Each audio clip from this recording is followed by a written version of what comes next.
Please आप हमारे Hindi kids story channel को सब्सक्राइब करें और बेल आइकन दबाएं, जिससे चैनल पर डाली गई वीडियोस को आप सबसे पहले सुन पाएं। और अगर आपको ये कहानियाँ अच्छी लगे तो उन्हें लाइक और शेयर करना ना भूलें। हेलो बच्चों, कैसे हो आप सब? आज हम आपके लिए एक और नई कहानी लेके आए हैं जिसका शीर्षक है मुर्गी का बच्चा। एक छोटे से गांव में एक झोपड़ी थी। अब वह झोपड़ी के पास एक तालाब था। उस तालाब के किनारे एक मुर्गी ने 12 अंडे दिए। अब वह मुर्गी उन अंडों को रोज सेया करती थी। अब धीरे धीरे वह दिन भी नजदीक आ गया जिस दिन उन अंडों में से बच्चे निकल आए। अब मुर्गी बहुत खुश हुई, लेकिन यह क्या, 12 में से तो 10 अंडों में से ही बच्चे निकले, 2 अंडे तो ऐसे ही रह गए। अब मुर्गी ने उनको देखा भी नहीं और वह अपने बच्चों के साथ खुशी से खेलने लगी। अब मुर्गी को याद आया, मुझे इन बच्चों को खाने के लिए दाना भी देना है। अब वे मुर्गी अपने छोटे छोटे बच्चों को साथ लेकर ही दाने की तलाश में इधर उधर भटकने लगी। अब वह तालाब के किनारे चलते चलते काफी आगे निकल गई। अब यहाँ पीछे जो अंडे बाकी बच गए थे, धीरे धीरे उनमें से एक अंडा फूटा और जैसे ही वह अंडा फूटा उसमें से एक चूजा बाहर आ गया। अब उसमें से एक चूजा जैसे ही बाहर आया, उसने आसपास किसी को भी नहीं देखा। अब उसने तो अपनी माँ को आज तक देखा ही नहीं था। उसे तो मालूम ही नहीं था मेरी माँ कैसी दिखती है। अब वह चूजा घबरा गया और अपनी माँ को ढूंढने लगा। इधर उधर देखा, उसे कोई नजर नहीं आया। अब वह घोंसले से बाहर धीरे धीरे धीरे करते हुए निकल गया। अब जैसे ही आगे पहुंचा, एक गाय दिखी। अब वह गाय उस चूजे के हिसाब से तो बहुत बड़ी थी। पहले तो वह चूजा उस गाय को देखकर डर गया। अब वह गाय घास खा रही थी और जैसे ही उस गाय ने उस चूजे को देखा, गाय पूछने लगी, तुम कौन हो और किसे ढूंढ रहे हो? अब वह चूजा बोला, क्या तुम मेरी माँ हो? गाय उस चूजे को प्यार से बोली, नहीं बेटा, मैं तुम्हारी माँ नहीं, मैं तो तुमसे बहुत बड़ी हूँ और तुम्हारी माँ तो मुझसे बहुत छोटी होगी। यह सुनकर वह चूजा थोड़ा मायूस हो गया और फिर से अपनी माँ को इधर उधर ढूंढने लगा। अब उसे गाय से यह तो मालूम पड़ गया कि उस गाय से मेरी माँ छोटी है। अब वह चूजा जैसे ही आगे गया, उसे एक बकरी दिखी। अब उसे समझ में आया, यह बकरी तो गाय से छोटी है, लगता है यही मेरी माँ है। अब वह चूजा भागता हुआ उस बकरी के पास गया और पूछने लगा, क्या तुम मेरी माँ हो? वह बकरी हंसने लगी और बोली, नहीं बेटा, मैं तुम्हारी माँ नहीं हूँ। देखो, मेरे 4 हाथ पैर हैं और तुम्हारे तो 2 हैं, तो तुम्हारी माँ तो तुम्हारे जैसी हुई ना। मैं तुम्हारी माँ नहीं हूँ, तुम आगे ढूंढो अपनी माँ को। अब वह चूजा फिर मायूस हो गया। अब उसे लगा, कहाँ ढूंढूं मैं अपनी माँ को? माँ मुझे अकेला छोड़कर कहाँ चली गई? अब वह चूजा और आगे चलने लगा। अब उसने पेड़ पर बैठे हुए घोंसले में एक कौवा देखा। अब जैसे ही उसने कौवा देखा, वह चूजा खिलखिलाकर खुश हो गया और हंसने लगा, वाह, मेरी माँ मिल गई। उसने कौवे को आवाज लगाई और बोला, माँ, माँ तुम कहाँ हो? मैं तुम्हें कब से ढूंढ रहा था। उस कौवे ने उस चूजे को समझाया, देखो, मैं तुम्हारी माँ नहीं हूँ, तुम्हारी माँ तो मुझसे थोड़ी बड़ी है और मैं तो तुम्हारी माँ से भी बहुत ऊंचा आकाश में उड़ लेता हूँ। तुम्हारी माँ तो ज्यादा उड़ भी नहीं पाती और मैं काऊ काऊ बोलता हूँ, तुम्हारी माँ तो कुकड़ू कुकड़ू बोलती है। अब वह चूजा मायूस ही हो गया। उसे लगता नहीं मुझे आज मेरी माँ मिलेगी। अब वह फिर थोड़ा और आगे बढ़ा। उसने देखा एक तालाब में एक बतख अपने बच्चों के साथ तैर रही थी। अब उस चूजे को उस बतख के बच्चे कुछ अपने जैसे ही लगे। वह बहुत खुश हो गया उन्हें दिखते ही और बोला, माँ मैं आ गया माँ, मैं भी तुम्हारे साथ पानी में तैरूंगा। अब वह बतख समझ नहीं पाई और बोली, बेटा तुम कौन हो? मैं तुम्हारी माँ नहीं हूँ। उस चूजे ने कहा, नहीं देखो मैं भी तुम्हारे जैसा हूँ, मेरे भी 2 पैर हैं और चोंच है और तुम्हारे जितना ही बड़ा हूँ, मैं तुम्हारा ही बेटा हूँ माँ। उस बतख ने समझाया, नहीं हम तो क्वैक क्वैक बोलते हैं और तुम्हारी माँ कुकड़ू कुकड़ू बोलती है। तुम मेरे बेटे नहीं हो, तुम आगे जाओ, तुम्हारी माँ उस तरफ होगी। अब वह मुर्गी का बच्चा बहुत अधिक उदास हो गया, लेकिन तभी पेड़ पर बैठा हुआ एक कबूतर उसे काफी समय से देख रहा था। वह कबूतर समझ गया कि यह बच्चा अपनी माँ से भटक गया है और यह अपनी माँ को ढूंढ रहा है। वह कबूतर पेड़ से उड़कर नीचे आ गया और उसने उस मुर्गी के बच्चे को कहा, देखो बेटा यह सब तुम्हारी माँ नहीं है, तुम्हारी माँ तो तालाब के नजदीक गई हुई है, तुम वहीं जाकर ढूंढो, तुम्हारी माँ वहीं मिलेगी। अब यह कहकर कबूतर तो उड़ गया, लेकिन उस चूजे को अपनी माँ से कौन मिलवाता। अब वह चूजा धीरे धीरे आगे बढ़ने लगा। तभी उसने तालाब के पास एक मुर्गी को देखा जिसके पास और भी बच्चे थे। वह मुर्गी का बच्चा उन्हें देखते ही खुश हो गया, क्योंकि वह बच्चे तो बिल्कुल उसके जैसे ही थे। वह दूर से ही चिल्लाया, माँ माँ मैं आ गया। अब मुर्गी ने जैसे ही उस बच्चे को देखा वह हैरान हो गई और बोली, तुम यहाँ कैसे आ गए? आओ मेरे बच्चे आओ। यह कहते ही मुर्गी ने उसे अपने पंखों में समेट लिया और गले से लगा लिया। मुर्गी ने उसे समझाया, मैं तो दाना लेने यहाँ आई थी, तुम क्यों मेरे पीछे पीछे आ गए? लेकिन मुर्गी को अपने बच्चे से मिलकर बहुत अच्छा लगा। देखा बच्चों, आज उस मुर्गी को अपने बच्चे पर बहुत गर्व महसूस हुआ कि देखो मेरा छोटा सा बच्चा कितना समझदार हो गया है और वह गांव भर में मुझे ढूंढ ढूंढ कर यहाँ तक पहुँच गया। कितना बड़ा हो गया मेरा बच्चा एक ही दिन में। उसे अपने बच्चे की समझदारी पर बहुत गर्व हुआ और मुर्गी ने झट से अपने बच्चे को गले से लगा लिया और फिर वह सारे बच्चों को एक साथ लेकर अपने घोंसले में चली गई। प्लीज आप हमारे हिंदी किड्स स्टोरी चैनल को सब्सक्राइब करें और बेल आइकन दबाएं, जिससे चैनल पर डाली गई वीडियोस को आप सबसे पहले सुन पाएं। और अगर आपको ये कहानियाँ अच्छी लगे तो उन्हें लाइक और शेयर करना ना भूलें। हेलो बच्चों, कैसे हो आप सब? आज हम फिर से आप सब के लिए एक नई कहानी लेकर आए हैं, जिसका शीर्षक है भेड़िया और बकरी के 7 बच्चे।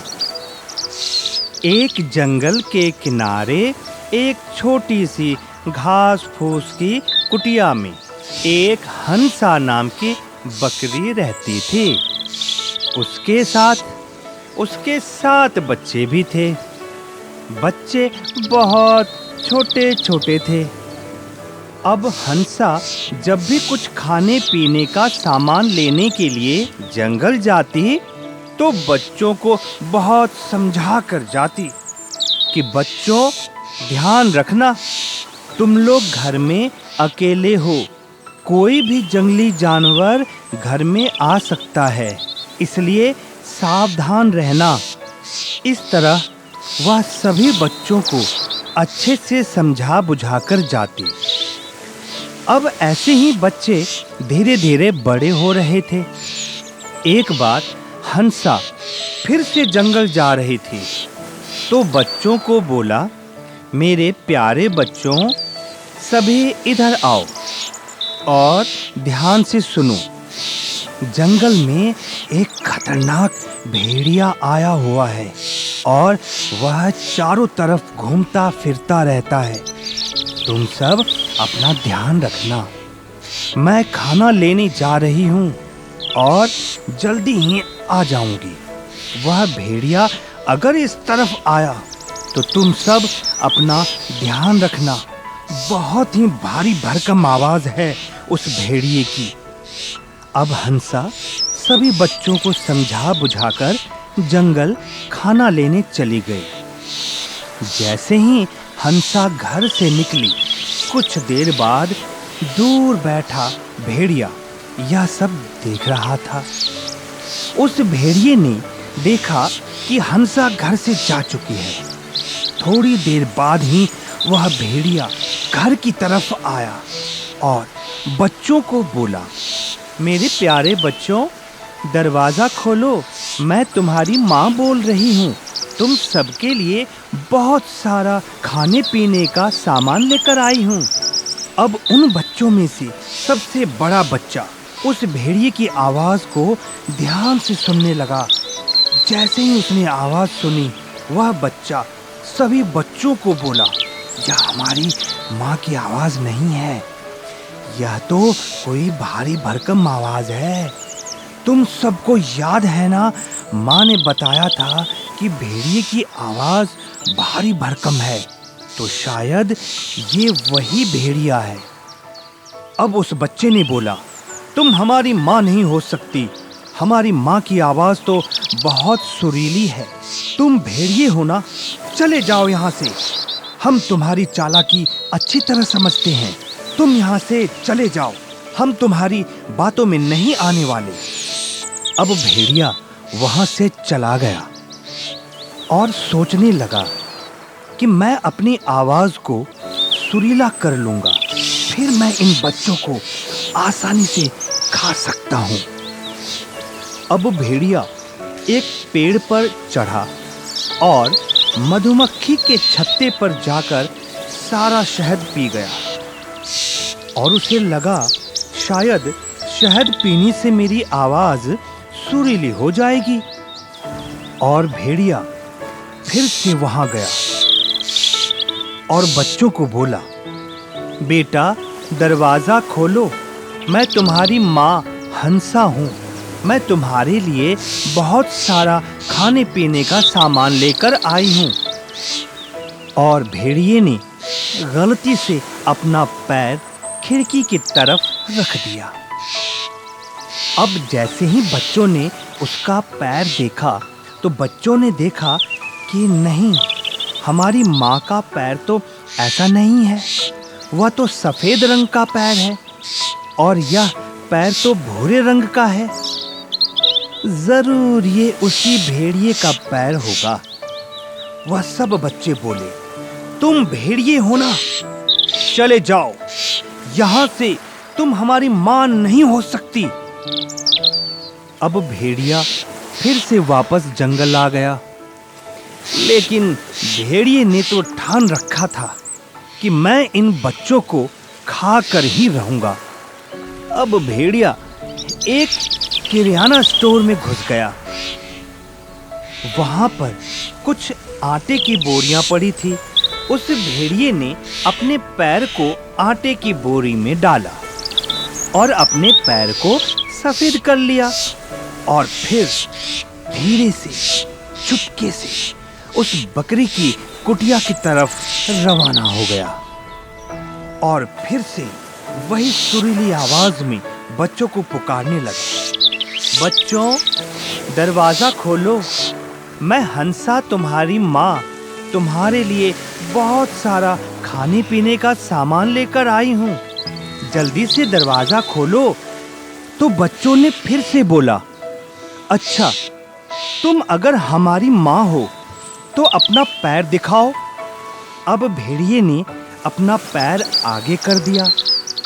जैसे ही बच्चों ने उस सफेद पैर को देखा तो बच्चों को लगा, हाँ, यह तो हमारी माँ ही है। अब बच्चों ने धीरे से दरवाजा खोल दिया और जैसे ही दरवाजा खोला, वह भेड़िया सभी बच्चों के सामने आकर खड़ा हो गया। अब सभी बच्चे डर गए और इधर-उधर दुबकने लगे। अब क्या था? अब तो भेड़िया उन सब बच्चों को खा जाता, लेकिन सभी बच्चों ने एक साथ चालाकी खेली और कोई कहीं और कोई कहीं इधर-उधर छुपने लगे। कोई कुर्सी के पीछे, कोई घड़ी के पीछे। सारे बच्चे कहीं इधर-उधर जाकर सब छुप गए। भेड़िए को लगा कि शायद सभी बच्चे यहाँ से निकल चुके हैं, भाग गए हैं। भेड़िया नदी की तरफ गया। जैसे ही भेड़िया नदी की तरफ पहुंचा, तो बच्चों ने एक साथ मिलकर भेड़िए को नदी में उसको पीछे से धक्का मार दिया। अचानक भेड़िया संभल नहीं पाया और नदी के अंदर गिरकर मर गया। तभी सारे बच्चे डर के मारे अपनी झोपड़ी में आकर इधर-उधर छुप गए। जैसे ही हंसा वापस आई, उसने अपनी कुटिया का दरवाजा खुला देखा तो वह घबरा गई। उसे लगा मेरे घर पर भेड़िया आया था और वह मेरे बच्चों को खा गया, और वह तेज-तेज रोने लगी। अब जैसे ही छुपे हुए बच्चों ने अपनी माँ की आवाज सुनी, तो वह सब एक साथ बोल पड़े, माँ, तुम आ गई क्या? जैसे ही हंसा ने अपने बच्चों की आवाज सुनी, खुश हो गई और बोली, हाँ मेरे बच्चों, मैं आ गई। कहाँ हो तुम सब? अब सारे छुपे हुए बच्चे एक-एक करके माँ के सामने आ गए और सारे बच्चे अपनी माँ से लिपटकर बहुत खुश हो गए, और माँ भी अपने बच्चों के साथ लिपटकर बहुत खुश हो गई। देखा बच्चों, उस चालाक भेड़िए ने किस तरह चालाकी से उन बकरी के बच्चों को खाने की कोशिश की, लेकिन समझदारी से बच्चों ने अपनी जान बचा ली। और जैसे हंसा के उन सभी बच्चों ने अपनी जान बचाई, वैसे ही हमें भी समझदारी से ही अपने हर काम को करना चाहिए। प्लीज आप हमारे हिंदी किड्स स्टोरी चैनल को सब्सक्राइब करें और बेल आइकन दबाएं, जिससे चैनल पर डाली गई वीडियोस को आप सबसे पहले सुन पाएं। और अगर आपको ये कहानियाँ अच्छी लगे तो उन्हें लाइक और शेयर करना ना भूलें। हेलो बच्चों, कैसे हो आप सब? आज हम आपके लिए एक और नई कहानी लेके आए हैं, जिसका शीर्षक है बोलती गुफा। सुंदर वन बहुत ही खूबसूरत वन था। बहुत घना जंगल था सुंदर वन, जिसमें बहुत सारे जंगली जानवर और बहुत सारे खूंखार जानवर रहा करते थे। और उसी वन में एक बूढ़ा शेर काफी दिनों से भूख से मारा इधर उधर फिर रहा था। अब बुढ़ापे के कारण उसका शरीर भी कमजोर हो चुका था, और यही वजह थी कि कई दिनों से उसको खाना भी नसीब नहीं हुआ था। बुढ़ापे के कारण वह शिकार भी नहीं कर पा रहा था और कोई भी जानवर उसके हाथ नहीं आता था। कोई छोटे छोटे जानवर भी उसे चकमा देकर भाग जाते थे। एक बार भागते भागते और भटकते भटकते वह बूढ़ा शेर बहुत अधिक थक गया। एक जगह पर रुककर सोचने लगा कि उसे क्या करना चाहिए। अब ऐसे तो कोई काम नहीं चलेगा। अब मैं क्या करूं और किधर जाऊं और कैसे अपना पेट भरूं? इस तरह तो भूख से मैं मर ही जाऊंगा। अब काफी देर भी हो चुकी थी उस बूढ़े शेर को इधर उधर भटकते हुए। तभी अचानक उसकी नजर एक गुफा पर पड़ी। उसने सोचा, इस गुफा में कोई न कोई जानवर तो जरूर रहता होगा, तो क्यों ना मैं इस गुफा के अंदर जाकर बैठ जाता हूँ, और वह जानवर जो भी यहाँ रहता होगा इस गुफा के अंदर जरूर वापस आएगा, तो मैं उसे पकड़कर खा जाऊंगा और मेरा पेट भी भर जाएगा। यही सोचकर शेर उस गुफा की तरफ चल दिया और उस गुफा में जाकर बैठ गया और अपने शिकार की प्रतीक्षा करने लगा। दरअसल वह गुफा एक लोमड़ी की थी। अब लोमड़ी तो पहले से ही बहुत चालाक जानवर है। अब जैसे ही लोमड़ी अपनी गुफा की तरफ वापस आ रही थी तो अचानक उसे गुफा के नजदीक शेर के पंजों के निशान दिखे। उसे समझते हुए देर नहीं लगी और वे फौरन खतरा भाप गई। उसके सामने तो उसकी मौत थी, लेकिन अपने सामने यह संकट देखकर वह बिल्कुल नहीं घबराई और संयम से काम लिया, बल्कि अपनी बुद्धि को और तेज करने में उसे ज्यादा वक्त नहीं लगा। उसने सोचा अब इस शत्रु से कैसे बचा जाए। उसने अपने दिमाग के घोड़े दौड़ाए। उसके दिमाग में कई नई बातें आ रही थी कि वह गुफा में कौन सा जानवर होगा, कहीं वह मुझे खा जाएगा और वह कब से यहाँ छुप के बैठा है। अब लोमड़ी ने एक तरकीब लड़ाई और वह गुफा के पास जाकर खड़ी होकर बोली, ओ गुफा, अरे ओ गुफा। अब अंदर से तो कोई भी आवाज नहीं आई, तो एक बार फिर से लोमड़ी ने वह आवाज दोहराई, अरे ओ गुफा, सुन ना गुफा, तेरी मेरी तो शुरू से ही ये बात रही है कि जब भी मैं बाहर से आऊंगी तो तेरा नाम लेकर बुलाऊंगी, और जिस दिन तूने मेरी आवाज का उत्तर नहीं दिया तो मैं तुझे छोड़कर चली जाऊंगी। अब तू ये बता, तू मेरी आवाज का उत्तर देगी या फिर मैं दूसरी गुफा में चली जाऊं? अब वापस जवाब ना मिलने पर लोमड़ी बार बार अपनी बात को दोहराने लगी। अब अंदर बैठा हुआ शेर लोमड़ी की सारी बात सुन रहा था और वह यह समझ रहा था, लगता है गुफा मेरी आहट से डर गई है और उसकी बोलती बंद हो गई है। अब मुझे कुछ सोचना चाहिए और सही निर्णय लेना चाहिए। अब वह गुफा की आवाज निकालकर धीरे से मीठे स्वर में बोला, आओ लोमड़ी, तुम्हारा स्वागत है, तुम अंदर आ सकती हो। अब लोमड़ी बड़े मीठे स्वर में बोली, अरे शेर मामा, तुम हो अंदर? बुढ़ापे में तुम्हारी बुद्धि सठिया गई है क्या? तुम क्या सोचते हो कि मैं अंदर आकर तुम्हारा शिकार बन जाऊंगी? इस भूल में मत रहना।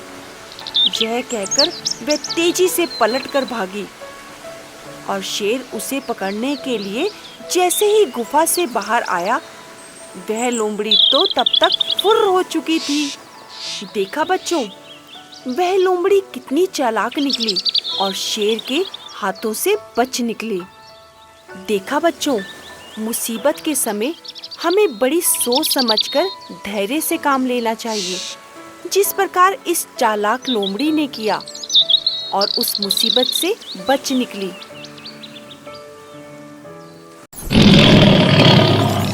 प्लीज आप हमारे हिंदी किड्स स्टोरी चैनल को सब्सक्राइब करें और बेल आइकन दबाएं, जिससे चैनल पर डाली गई वीडियोस को आप सबसे पहले सुन पाएं। और अगर आपको ये कहानियाँ अच्छी लगे तो उन्हें लाइक और शेयर करना ना भूलें। हेलो बच्चों, कैसे हो आप सब? आज हम आपके लिए एक और नई कहानी लेके आए हैं, जिसका शीर्षक है धोखेबाज दोस्त। बहुत पुराने समय की बात है। एक बार एक व्यापारी जंगल के रास्ते से गुजरकर अपने व्यापार को शहर में चलाना चाहता था। अब वह इस व्यापार के लिए अपने सामान को जंगल के रास्ते से लेकर जा रहा था और उसके साथ काफी सारे ऊंटों का काफिला था और उन ऊंटों पर बहुत सारा सामान लाद रखा था। जो सामान वह व्यापार के लिए ले जा रहा था, जंगल बहुत ही विशाल था। अब जैसे ही वह काफिला जंगल के रास्ते से गुजरा, उन ऊंटों में से एक ऊंट बहुत ज्यादा थक चुका था, क्योंकि वह बहुत दूर का सफर तय करके आ रहे थे।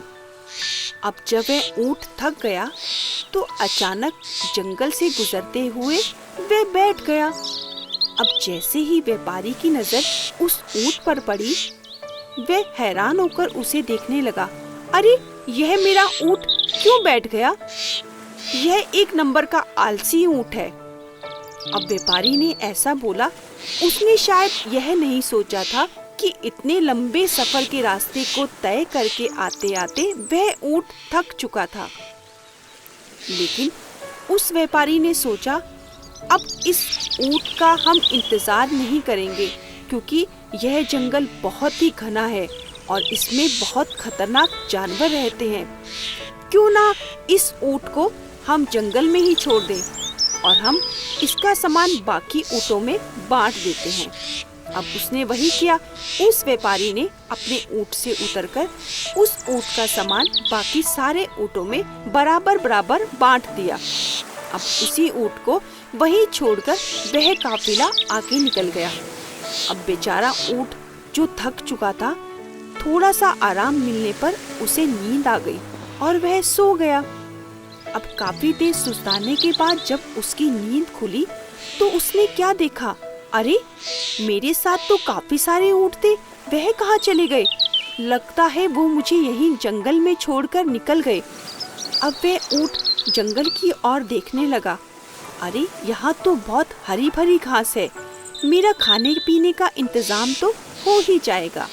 अब वह ऊँट जंगल में आगे बढ़ा और जंगल में घूमने लगा और हरी भरी घास और पेड़ की पत्तियां खाने लगा। जब वह जंगल में घूम रहा था तो उसे एक शेर ने देखा। उस शेर के साथ एक लोमड़ी, एक बाघ और एक कौवा भी था। वह उन चारों का झुंड था। वह चारों उस झुंड में मिलकर रहते थे। अब लोमड़ी तो बहुत चालाक थी, जो शेर की चापलूसी करती थी। अब बाघ भी और कौवा, इन सबको शेर का बचा कुचा मांस मिल जाता था तो यह लोग अपना पेट भर लेते थे। अब वह चारों जंगल में से गुजर रहे थे तो उन्होंने अचानक ऊँट को देखा और शेर ने कहा, अरे, यह कौन सा अजीब सा जानवर हमारे जंगल में आ गया? तो वह चालाक लोमड़ी बोली, नहीं महाराज, यह एक ऊँट है जो रेगिस्तान में पाया जाता है। लगता है ये रास्ता भूल गया और अचानक हमारे जंगल में आ गया। वह चारों मिलकर उस ऊँट के पास गए और उनसे पूछा कि तुम कौन हो और हमारे जंगल में कैसे आए? अब उस ऊँट ने अपने साथ बीती हुई सारी घटना बता दी। अब उस शेर ने कहा, कोई बात नहीं, तुम चिंता मत करो, तुम्हें इस जंगल में कोई भी कुछ नहीं कहेगा। तुम हमारे झुंड में शामिल हो जाओ और तुम्हारी सुरक्षा की जिम्मेदारी मैं लेता हूँ। अब वह ऊँट बहुत खुश हुआ। उसकी जिम्मेदारी एक शेर ने उठा ली थी। अब वह तो जंगल में बड़े तन के चलता था, क्योंकि वह सब उस शेर के झुंड में शामिल थे। एक दिन अचानक क्या हुआ, वह शेर एक हाथी पर झपट पड़ा। अब जैसे ही हाथी पर झपटा तो हाथी ने शेर को उठाकर अपनी सूंड से बहुत दूर पटक दिया। अब जब उस शेर को पटका तो वह शेर पत्थरों पर जाकर गिरा और उसको काफी सारी चोट आ गई। अब काफी चोट लगने के कारण शेर का चल पाना बहुत मुश्किल हो रहा था, इसलिए वह अपनी गुफा में आराम करने लगा, क्योंकि उससे ना तो कहीं शिकार के लिए जाया जा रहा था और ना ही वह अपनी गुफा से बाहर आ सकता था। अब वह अपनी गुफा में ही सोया रहता था।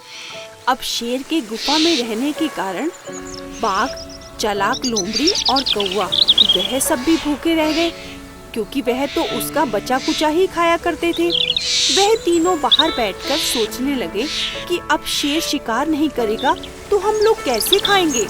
तो वह लोमड़ी बोली, क्यों ना हम शेर के लिए एक शिकार ढूंढ कर लाते हैं और किसी जानवर को बहला फुसलाकर शेर की गुफा तक ले आते हैं और शेर उसको मारकर खा जाएगा तो हमें भी बचा कुचा मिल जाएगा।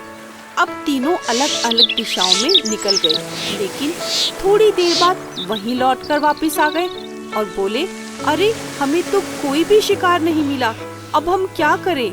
और मायूस से होकर गुफा के बाहर ही बैठ गए। जैसे ही गुफा के बाहर बैठे हुए शेर ने उनको देखा, शेर भी सोचने लगा कि यह तीनों मेरी सेहत को लेकर कितना परेशान हो रहे हैं। मैं शिकार करता था तो इन बेचारों को भी खाने को मिल जाता था, अब यह बेचारे भी भूख से बिलख रहे हैं। वह शेर उनके पास गया और बोला, तुम लोग कुछ जंगल से खा पी लो, तुम कब तक भूखे बैठे रहोगे? मेरी हालत ऐसी नहीं है कि मैं शिकार करने जा सकूं। अब वह चालाक लोमड़ी एकदम बात पलट गई और बोली, नहीं महाराज, जब तक आप नहीं खाएंगे तब तक हम कैसे खा सकते हैं? हम भी तब तक भूखे रहेंगे जब तक आप स्वस्थ नहीं हो जाते। शेर ने कहा, ठीक है, तुम्हें जैसा ठीक लगे वही करो। अब जब 1-2 दिन बीत गए तब वह चालाक लोमड़ी बोली कि हम भी कब तक भूखे रहेंगे, क्यों ना उस ऊंट का मांस खाया जाए। वह काफी बड़ा है और हमारे कई दिन व्यतीत हो सकते हैं उसके मांस से। लेकिन बाघ बोला, वह ऊंट क्यों जाएगा शेर के पास, और शेर उसको क्यों मारेगा, क्योंकि शेर ने तो उसकी सुरक्षा की जिम्मेदारी ली है, फिर वह शेर उसको मारकर कभी नहीं खाएगा। लोमड़ी ने कहा, क्यों ना इस विषय में शेर से बात की जाए।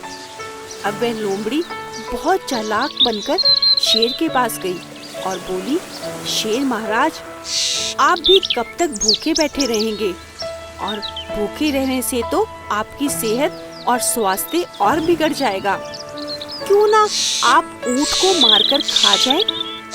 शेर गुस्से में आ गया और बोला, ये कैसी बात कर दी तुमने?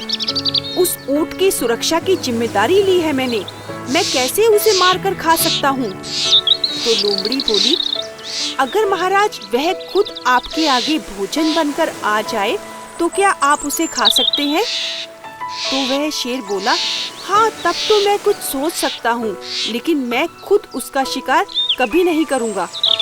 अब वह लोमड़ी वापस आ गई और बाघ और कौवे के साथ मिलकर एक चालाकी खेलने लगी, और फिर वह तीनों मिलकर ऊंट के पास गए और बोले कि देखो, हमारे शेर महाराज बहुत कमजोर होते जा रहे हैं, मुझे नहीं लगता कि शायद वह बच भी पाएंगे, और उन्हें बहुत तेज भूख भी लगी है। क्यों ना हम में से ही कोई उनका भोजन बन जाए? मैंने तो महाराज को कहा कि वह मुझे ही अपना भोजन बना ले। चलो हम सब मिलकर चलते हैं और हम में से ही कोई उनका भोजन बन जाते हैं। अब ऊंट ने भी उनकी हाँ में हाँ मिला दी। अब वह चारों मिलकर शेर महाराज के पास गए और लोमड़ी बहुत ही चालाकी से मायूसियत से बोली, महाराज, आप कब तक भूखे बैठे रहेंगे? आप क्यों ना हम चारों में से ही अपना भोजन चुन लें। सबसे पहले वह कौवा बोला, महाराज, आप मुझे खाकर अपना पेट भर ले। तो बाघ बोला, तुम्हें कैसे खा सकते हैं, तुम तो बहुत छोटे हो और शेर महाराज का पेट नहीं भरेगा। फिर वह बाघ बोला, महाराज, आप मुझे खा सकते हैं, आपका पेट भर जाएगा। तो वह लोमड़ी बोली, नहीं नहीं महाराज, आप बाघ को मत खाइए, आप मुझे खा लीजिए, मुझे खाकर आपकी तृप्ति हो जाएगी, आपका पेट भर जाएगा, आप तंदुरुस्त हो जाएंगे। अब ऊंट ने सोचा, जब शेर इन तीनों को नहीं खा रहा तो वह मुझे क्यों खाएगा? क्यों ना मैं भी शेर को भोजन बनने के लिए बोलूं। अब उस ऊंट ने बोला, महाराज, आप मुझे ही अपना भोजन बना लीजिए, मैं आपका भोजन बनने के लिए तैयार हूँ। तो शेर ने हाँ में सिर हिलाया। अब ऊंट डर गया। जैसे ही शेर ने सिर हिलाया, अचानक से बाघ और वह चालाक लोमड़ी उस पर कूद पड़े। उन तीनों ने मिलकर उसे नोच डाला और वह ऊंट मर गया और वह चारों मिलकर उस ऊंट को चट कर गए। देखा बच्चों, इसे कहते हैं धोखेबाज दोस्त। उस ऊंट ने उन दोस्तों पर विश्वास किया और उन्हें अपना दोस्त बनाया, लेकिन धोखेबाजी से उन्होंने उसे ही अपना भोजन बना लिया। इसीलिए हमें भी किसी पर भी जल्दी विश्वास नहीं करना चाहिए, जिस प्रकार उस ऊंट ने उन पर विश्वास करके गलती की।